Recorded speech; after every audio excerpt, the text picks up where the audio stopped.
നെന്മാറ നിയോജക മണ്ഡലം ഗാന്ധി ദർശൻ സമിതിയുടെ നേതൃത്വത്തിൽ ഉമ്മൻചാണ്ടി അനുസ്മരണം നടത്തി.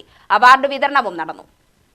ഗാന്ധി ദർശൻ സമിതി സംസ്ഥാന പ്രസിഡന്റ് VC കബീർ ഉദ്ഘാടനം ചെയ്തു.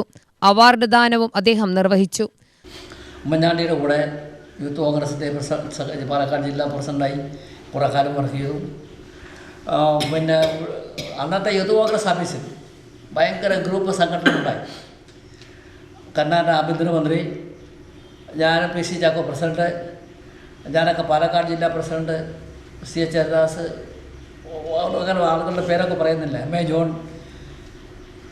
യൂത്ത് കോൺഗ്രസിന് സ്വന്തം കെട്ടിടം, പുറത്തുനിന്ന് കല്ലേറാണ്, ഭയങ്കരമായ കല്ലേറ്. ഞാൻ ചൂരൽ കസേരയായി, ഞാനത് എടുത്തിട്ട് അത് പിടിച്ച് അത് ഭാഗത്തിരുന്നുകൊണ്ട് എനിക്ക് ചെറിയ ചെറിയ പരിക്കുകളെ പറ്റുള്ളൂ. പലർക്കും പരിക്ക് പറ്റി. യൂത്ത് കോൺഗ്രസിൽ ആദ്യമായ അടി അതാണ് ഞാൻ അനുഭവിക്കുന്നത്. അതിനുശേഷം ബാലാരവി നമ്മുടെ ഒരു ആത്മസുഹൃത്തായി, ഉമ്മൻചാണ്ടി ഒരു സ്വന്തം സഹോദരനായി. PC ജോസഫും ഞാനും കൂടി ഉമ്മൻചാണ്ടിയുടെ വീട് കാണാൻ പോയപ്പോൾ ഉമ്മൻചാണ്ടിയുടെ അച്ഛൻ ചൂലെടുത്ത് മുറ്റം അടിക്കുകയാണ്, നെല്ലടിച്ചു കൂട്ടുകയാണ്.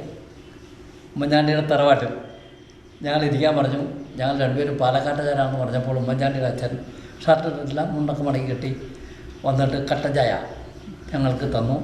പാലക്കാട് നിന്ന് ഇത്ര ദൂരം എങ്ങനെ വന്നു എന്നൊക്കെ ഞങ്ങളോട് ചോദിക്കുന്നുണ്ട്. അങ്ങനെ ഉമ്മൻചാണ്ടിയുടെ അച്ഛനെ കണ്ടു. ഉമ്മൻചാണ്ടിനെ കൂട്ടി ഞങ്ങൾ പിന്നെ കോട്ടയം മനോരമയിലേക്ക് പോയി. നടന്നാണ് പോയത്. പുതുപ്പള്ളിയിൽ നിന്ന്, അന്ന് ബസ്സൊന്നുമില്ല, പുതുപ്പള്ളിയിൽ നിന്ന് കോട്ടയം മലയാള മനോരമയിലേക്ക് ഞങ്ങൾ ഉമ്മൻചാണ്ടിയും PC ജോസഫും ഞാനും കൂടി നടന്നു പോയി.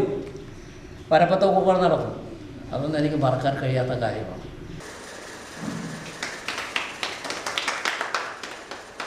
ജില്ലാ പ്രസിഡന്റ് M ഷാജു അധ്യക്ഷനായി. KPCC മെമ്പർ സജേഷ് ചന്ദ്രൻ ചിദംബരൻകുട്ടിക്ക് മൊമെന്റോ നൽകി. ജില്ലാ ജോയിന്റ് സെക്രട്ടറി സുന്ദരൻ വെള്ളപ്പന, മണ്ഡലം Congress president Nasar, block member Bindu Rajan, youth Congress മണ്ഡലം പ്രസിഡന്റ് മനു മണികണ്ഠൻ, ശിവദാസൻ എന്നിവർ പ്രസംഗിച്ചു.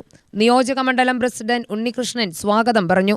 നിയോജക മണ്ഡലം സെക്രട്ടറി M ബാബു നന്ദി രേഖപ്പെടുത്തി. UTV news, Palakkad.